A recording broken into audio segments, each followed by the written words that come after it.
It really helped for me to find out a lot of stuff about my mom's past, and my mother never apologized for anything, ever, in her life. And yet, there were times during that time where, like I said, in her way, she says, "I'm sorry." You can learn a lot about having difficult conversations with your loved ones from Joanne. She's a member of the Rainbow Elders, a Calgary group supporting 2S LGBTQ seniors. She was also her mom's caregiver for 7 years. Funny, I don't know if it's funny, but funny part looking back on that, if I'd known it was going to be 7 years, I probably wouldn't have done it. Joanne opens up about her life-changing journey that led to hard decisions, acceptance, apologies, and growth, with a little help from soap operas. How would you describe her? My mother? Yeah. She was feisty, she was strong, she was stubborn, opinionated. Uh, she had a soft spot for animals and little kids. Uh,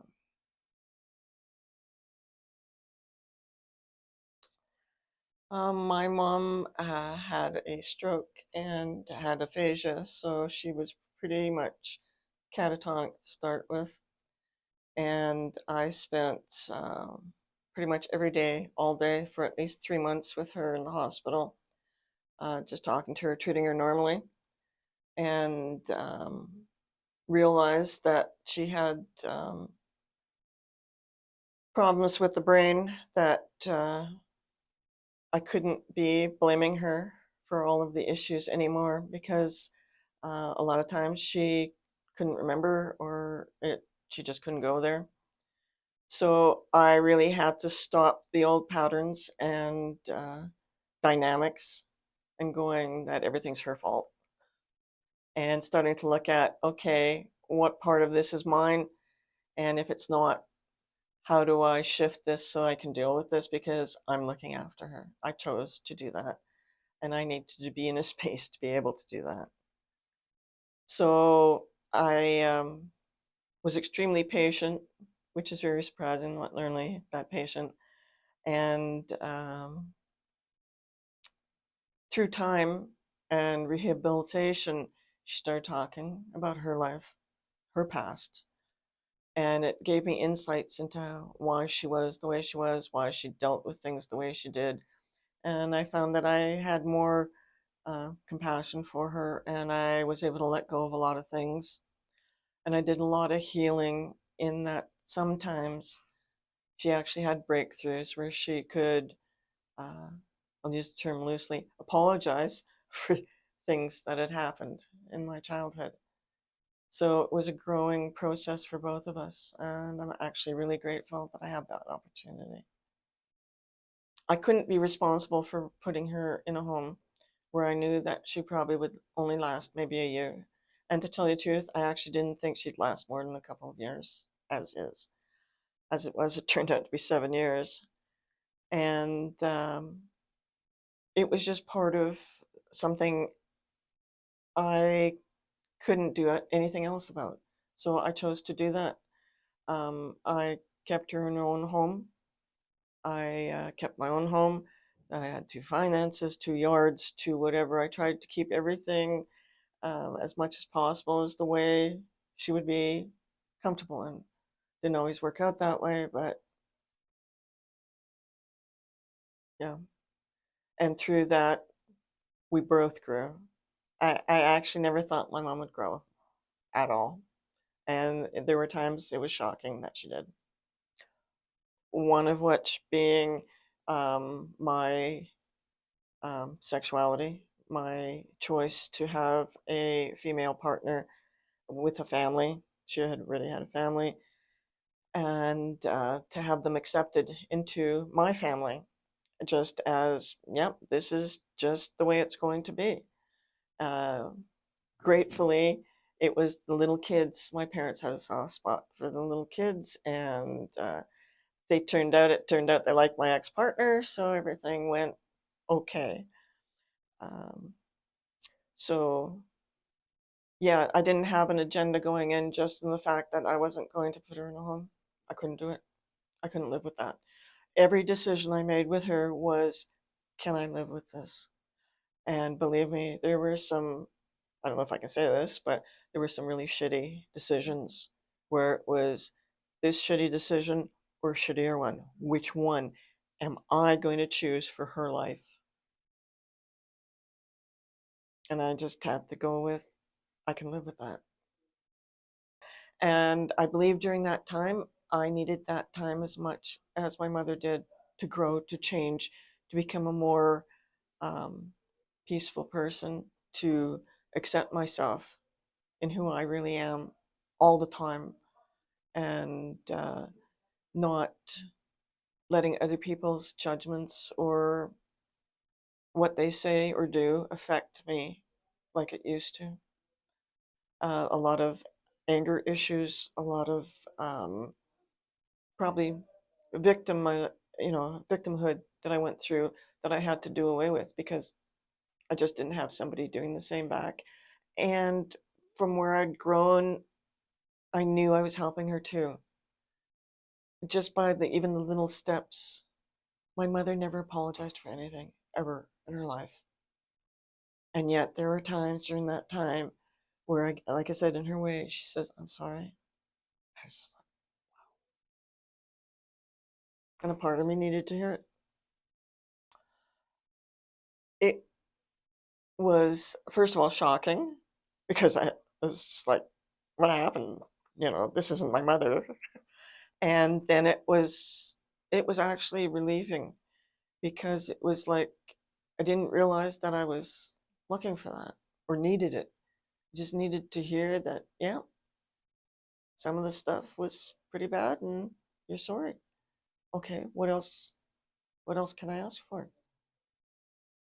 And yeah, I didn't get that with everything, but enough that I could let a lot of stuff go and not have to fight anymore. What changed in me was the dynamic we always had, which was typically rebellious, confrontational. I was always fighting for things, mainly respect and acknowledgement that I could be who I wanted to be, whenever, whatever. And through that time, I had to let go a lot of that. I had to change it because I was her caretaker. It was somebody that was incapable of, at first, talking, looking after her bodily stuff, which in the hospital they looked after all that. But just bringing her back from, I guess, a vegetative state to being able to function in the world and having her be able to stay in her own house by herself, mostly, setting it up that it's safe for her, knowing her limits and knowing which battles to fight to keep her safe. And just for me, knowing that I was responsible, I felt I was responsible by the choices I made in whether I put her in a home and she would die immediately or letting her stay at home. And if something happened at home, I was okay with that because that's where she wanted to be. She did. Both my parents accepted it because this is who I am, this is the way it's going to be. And, but we never really talked about stuff. Never. Occasionally we did, but very little. What changed is I changed. If I hadn't changed, neither one of us would have grown, neither one of us would have healed things that needed healing, not only with each other, but in our lives. And it helped me have more understanding and compassion for her because of what I found out about her life. She was willing to talk about stuff that she never talked about. And because I had changed, and I used some of the stuff I learned along the way in my life, in that I always told her that I wouldn't necessarily agree with what she was saying or doing, and I had to be really strong and forceful sometimes to keep her safe, but I would always love her. And it shifted things because she would, I call them pushing buttons. She'd try to push buttons, and I just disengaged those buttons. So she had no choice but to shift the way she talked, and she started realizing that it was safe. An example, I'd walk in and she'd start tearing a strip out of me and she'd be mad at me and whatever I was doing wrong. I couldn't do anything right. And I finally clued in and I said, Mom, where does it hurt? And she'd tell me. I started realizing that some of her demeanor was because she was in pain. But I never really stopped before to think about or figure it out. And then she never stopped because we were at each other, right? But because I wasn't fighting or whatever, and I asked her a direct question, it was like, oh, this is what's hurting today. Whole different dynamic. And then it was kind of trying to figure out how to ease that. Some of it couldn't been and just how to move through that. This is physical pain you're talking about. That's what hurt. And then I realized there was a lot of mental pain there too. But again, stuff that she never used to talk about. But I found out. Stuff would start slipping out, I guess I'd call it. Both my parents, throughout my whole life, that we were loved. It was their way of doing it. My mom especially did it through her cooking. Yeah. Turns out our heritage is Ukrainian Polish, and it turns out that that food isn't necessarily good for me. So good. Yeah, except my body doesn't really like most of it. And we had a really hard conversation over that when I decided to tell her, no, I can't eat that stuff anymore. Or if I did, I chose to do it knowing the consequences. And I used to say to her, I know you love me, and I still love you, whether I eat that stuff or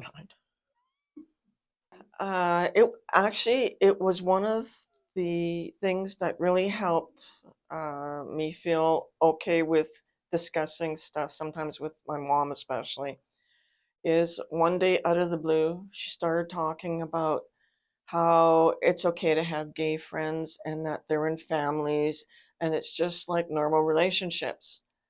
And I was in total shock. It's like, where'd this come from, Mom? You know? Well, and she started telling me that the soap operas were introducing gay male characters in various relationship and family dynamics on the show. And it was wonderful because every once in a while I could open up. She'd say, this and this happened on this show, and they're getting married. And I said, oh, that's great. And then we could open up a little bit and talk a little bit about stuff. So, yes, I have deep gratitude for soap operas. You know, representation matters. It really does. Without that, I don't know how we would have broached some subjects. We just wouldn't have. Try to be yourself as much as you can when you can. Wait for openings. Gently present where your boundaries are and who you are and what you're doing. Um, yeah, each one is individual. There are going to be times where there's going to be openings and you can say and do things, and other times where no matter what you say or do, it's not going to matter. So um, I think the only thing you really can do is be you as much as possible, and perhaps try to be understanding about where they're coming from too. Um, it really helped for me to find out a lot of stuff about my mom's past, and it's just like if I was in that situation, I'd probably be like that too. So either working with that to find gentle ways around it or just accepting that that's the way it is. Most importantly is not to lose yourself as much as possible. I could have been, and there were times I was the perfect daughter, presenting whatever I need to present to make my parents happy. Uh, and yet, I didn't get lost in it because if that's the way I had to be when I was with them at a dinner or something, fine, I was for that time. Walk away from that. I'm still me. Looking back, had I known that it would have been 7 years, I probably would have put her in a home a lot earlier. Um, it had a toll, probably on both of us. What I would have done differently is taken more time for myself, respite. I didn't get away a lot during that time. And when I did, I had to make sure everything was set up that she was safe. Um, Looking back, I wish I could have been in the space that I am in now in being more um, understanding, more um, generous with um, just letting her be more of who she was. But we all just do the best we can at the time with the choices we have. And during that time, they weren't great choices. And I was who I was the best at that time through it all. Um, Looking back, I would have taken more time for myself away. I would have put her in the home, not taken on the responsibility of thinking that um, no matter what I did, I was responsible for her life, because I really wasn't. We're all responsible for our own lives, no matter what shape we're in. We have our life, the way we live it, we have our choices. I am grateful that I always made sure that she had choice when she could have it. I would sometimes show up and say, okay, mom, let's go for a drive or whatever. And she said, no, I don't want to. Mom, let's go visit the other sister, whatever. No, I don't want to. And it'd be like, Mom, are you sure? And there were things that's kind of like starting to bug her, right? And she'd say, stop doing that. So I'm only trying to be nice. She said, stop it. And I thought, right, stop trying to be nice. Because what I think is being nice isn't what she thinks is being nice. So in her choices, I may not have agreed with them, but when she wanted to do something that wasn't dangerous, it was like, okay, mom, we're going to do that. Want to sit and watch TV? We'll sit and watch TV. Okay. What I would like to add is a lot of times this is like handling discrimination of any kind. It's being able to call out what isn't appropriate, what isn't, what's hurtful. And I did that with my mom even during that time. Mom, that's not nice. Mom, that hurts. Mom, stop that.